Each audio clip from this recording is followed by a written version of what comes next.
Kejadian ini di Sulawesi Utara, di mana ada anak perempuan berusia 8 tahun yang kabarnya hilang. Tapi yang ditemukan cuman kepalanya aja.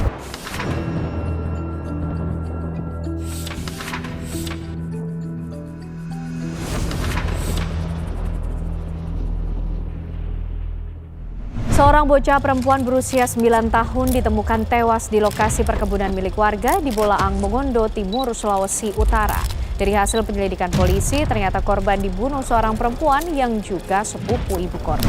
Kejadian ini terjadi di Desa Tutuyan, Bolaang, Mongondo Timur, tepatnya hari Kamis tanggal 18 Januari 2024. Ceritanya, sekitar jam 11 siang, ada anak perempuan bernama Tilva Azahra Mokoago, biasanya dipanggilnya Zahra, yang berusia 8 tahun. Hari itu, dari pagi, Zahra itu udah keluar rumah.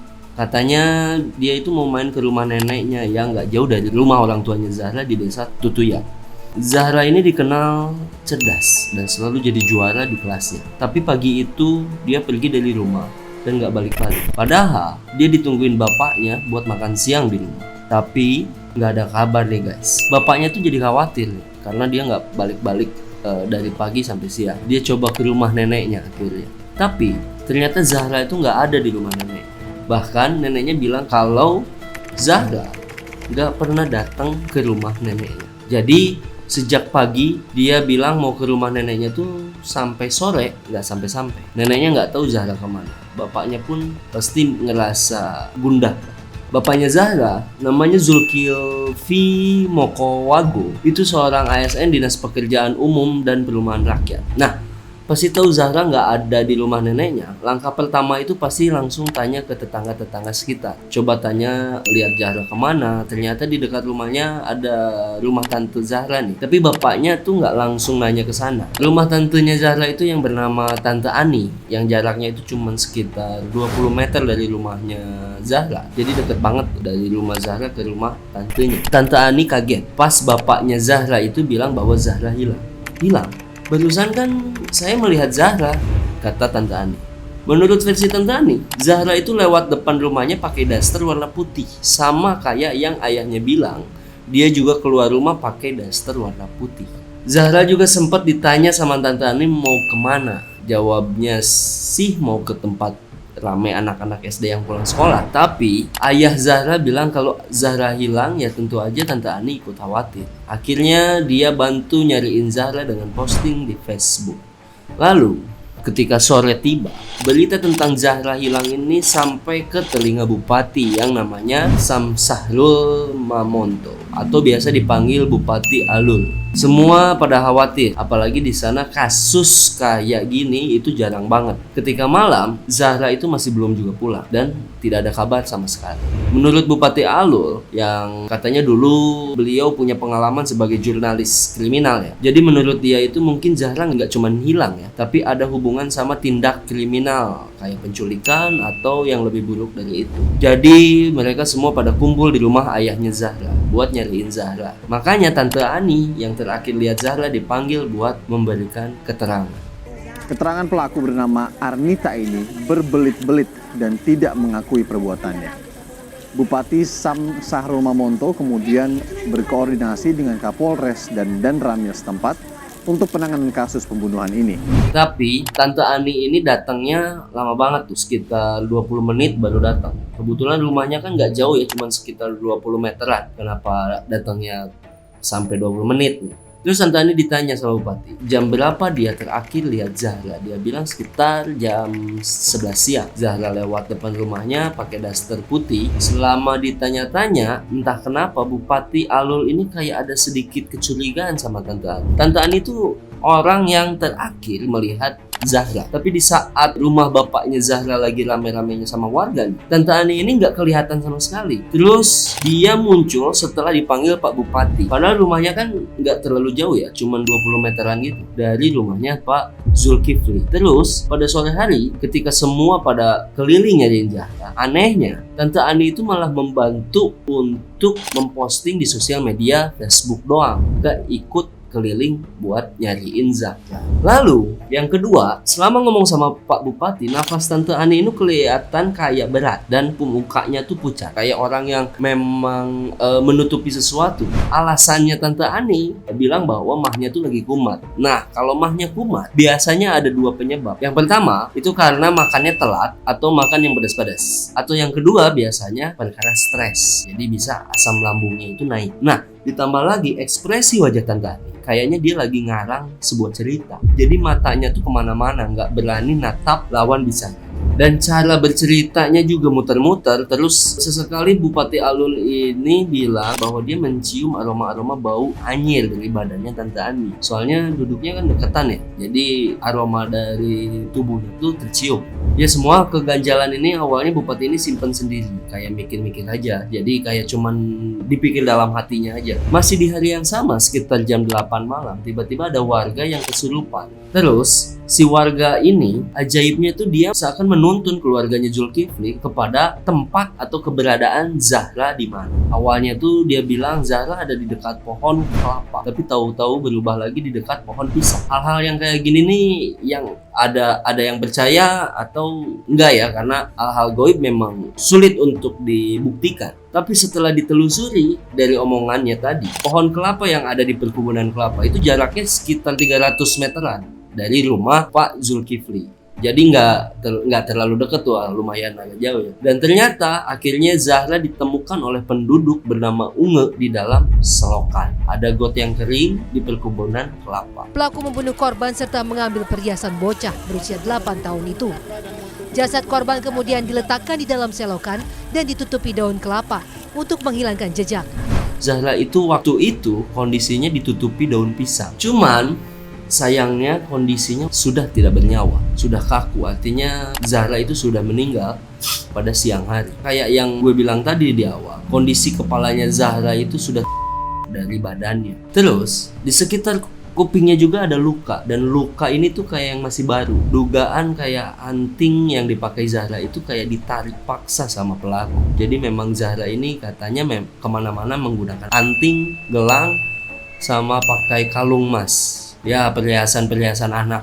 Ini seru abis nih guys. Jadi pas Zahra ditemuin di selokan, semua perhiasannya tuh udah hilang, dan dia itu cuma pakai singlet sama celana saja. Dari situ langsung rame. Zahra dibawa ke puskesmas Tutuyan. Polisi, pejabat setempat, keluarga, sama warga sana semua datang ke puskesmas Tutuyan buat nyari tahu berita soal Zahra nih guys. Karena sudah geger banget di warga setempat. Siapa yang gak kaget ya, anak umur 8 tahun ditemukan kepala atau kepalanya itu.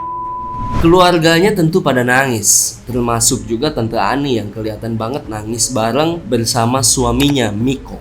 Sementara itu Bupati Alul yang lagi di rumahnya Pak Zulkifli, dia lagi diskusi dengan Kasat Reskrim dan mengutarakan pendapat yang tadi dipendam sama dia. Kalau pelakunya itu kayaknya wanita, ya dugaannya itu adalah Tante Ani. Sementara Pak Zulkifli, ayahnya Zahra itu berpikir anaknya itu jadi korban pencopetan emas karena perhiasannya udah hilang semua. Jadi bapaknya Zahra ini meminta tolong kepada polisi untuk mencarikan perhiasan Zahra di toko-toko perhiasan untuk mencocokkan lah dengan perhiasan yang digunakan oleh Zahra. Ditemukanlah satu toko emas yang bilang kalau tadi siang ada ibu-ibu berambut pirang jual perhiasan emas kecil mirip dengan yang digunakan oleh Zahra. Ciri-cirinya pun sama persis nih, sama dengan Tante Ani, dan perhiasannya juga mirip banget sama yang digunakan oleh Zahra. Dari sini kebongkar semuanya. Kronologinya adalah ternyata Tante Ani ini adalah saudara ipar dari Pak Zulkifli, yaitu bapaknya Zahra. Yang gak habis pikir lagi, kok tega ya Tante Ani melakukan tindakan yang sangat tragis terhadap keponakannya sendiri. Dan lebih parahnya lagi, Tante Ani ini udah merencanakan semuanya dari 3 hari sebelumnya. Berarti ini memang bukan spontan dilakukan Tante Ani. Jadi dia memang benar-benar sudah merencanakan dalam 3 hari sebelumnya. Ternyata Tante Ani ini sudah menyiapkan sebuah pisau yang sangat tajam untuk melakukan tindakan yang dia lakukan terhadap Zahra. Jadi Zahra yang ketika itu sedang berjalan menuju rumah neneknya diberhentikan di tengah jalan oleh Tante Ani dan diajak untuk menitipkan anak balitanya Tante Ani kepada rumah tetangga. Jadi Zahra itu diajak dulu untuk nitipin anaknya Tante Ani ke rumah tetangganya. Terus setelah anaknya sudah dititipkan, dia langsung mengajak Zahra pergi. Tapi ternyata Tante Ani ini nggak tahu mau bawa ke kebun mana. Jadi mereka jalan terus nggak nyampe-nyampe karena jauh. Lama-lama Zahra capek. Dia sampai minta digendong sama Tante Ani. Dan akhirnya Zahra dibawa ke perkebunan kelapa. Pas kondisi dianggap aman, sepi, nggak ada orang, Zahra digendong di belakang Tante Ani. Tiba-tiba dia dijatuhkan.